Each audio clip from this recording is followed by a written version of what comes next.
बारिश उस रात रुकने का नाम ही नहीं ले रही थी, जैसे आसमान भी सिया के दिल की हालत समझ रहा हो। सिया कैफे से बाहर निकल चुकी थी। ठंडी हवा और तेज बारिश उसके चेहरे से मिलकर जैसे उसके अंदर की हलचल को और बढ़ा रही थी। उसकी आंखों में आंसू थे, लेकिन वो बारिश में छुप गए थे। मैंने ऐसा क्यों महसूस किया?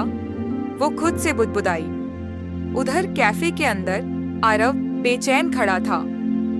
तुम कुछ कह क्यों नहीं रहे? उस लड़की रिया ने पूछा।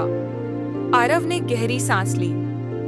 रिया, ये वो नहीं है जो तुम सोच रही हो। तो क्या है? रिया की आवाज में हल्की नाराजगी थी।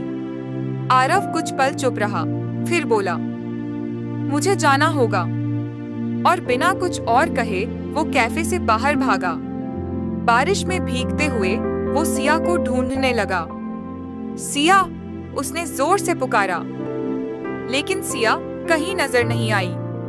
अगले दिन सिया अपने कमरे में खिड़की के पास बैठी थी। बाहर हल्की बारिश हो रही थी। उसके हाथ में वही किताब थी, लेकिन उसका ध्यान कहीं और था। उसके दिमाग में बार बार वही सीन घूम रहा था, आरव और उसके साथ वो लड़की।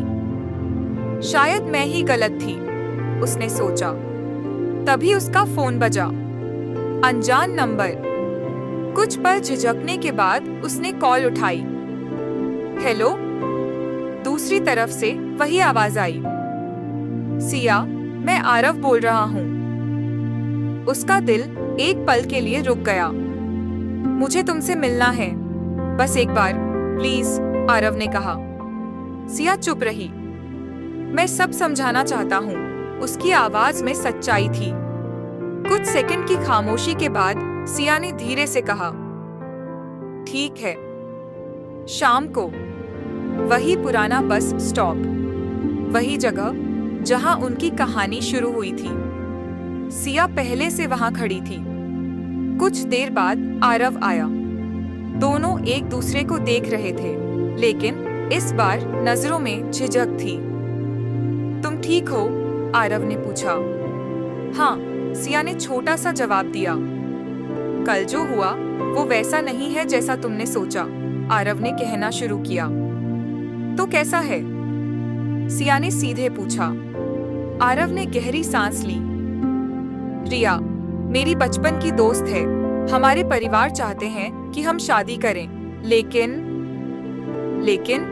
सिया ने उसकी आंखों में देखते हुए पूछा।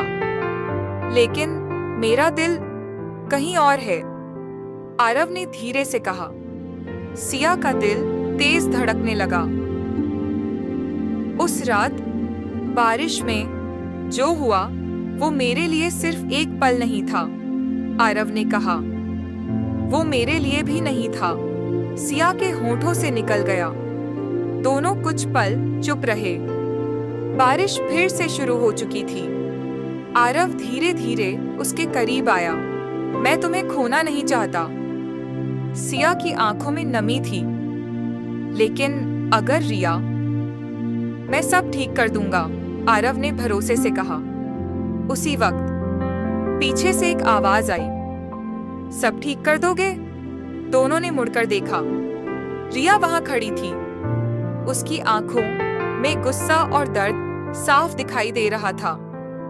तो ये है सच? उसने कहा। आरव चौंक गया।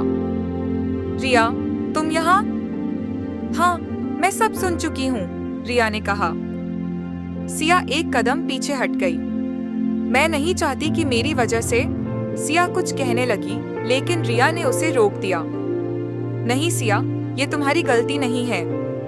फिर उसने आरव की तरफ देखा। गलती इसकी है जिसने कभी साफ नहीं बताया कि उसके दिल में क्या है।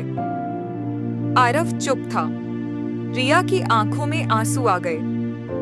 मैंने हमेशा सोचा कि हम एक दूसरे के लिए बने हैं, लेकिन शायद मैं ही गलत थी। कुछ पल की खामोशी। फिर रिया ने मुस्कुराने की कोशिश की। अगर तुम्हारा दिल सिया के लिए है तो मैं तुम्हें रोकूंगी नहीं।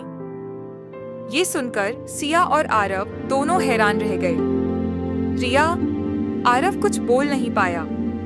बस एक बात याद रखना, रिया ने कहा, प्यार आसान नहीं होता और अगर तुम सच में एक दूसरे के लिए बने हो तो इसे साबित करना पड़ेगा। इतना कहकर रिया वहां से चली गई।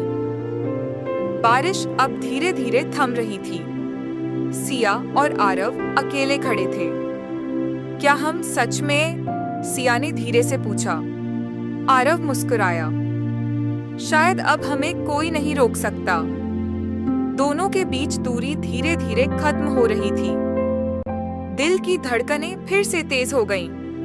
लेकिन तभी सिया का फोन बजा। उसने देखा, स्क्रीन पर एक नाम चमक रहा था। माँ। उसने कॉल उठाई। हेलो? दूसरी तरफ से घबराई हुई आवाज आई।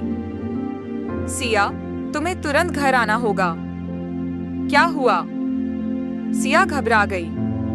हमने तुम्हारे लिए रिश्ता तय कर दिया है। सिया के हाथ कांप गए। उसने धीरे धीरे आरव की तरफ देखा। उसकी आंखों में डर साफ दिख रहा था। आरव ने पूछा, क्या हुआ? सिया कुछ बोल नहीं पाई। बस उसकी आंखों से आंसू गिरने लगे। क्या फिर से ये प्यार अधूरा रह जाएगा?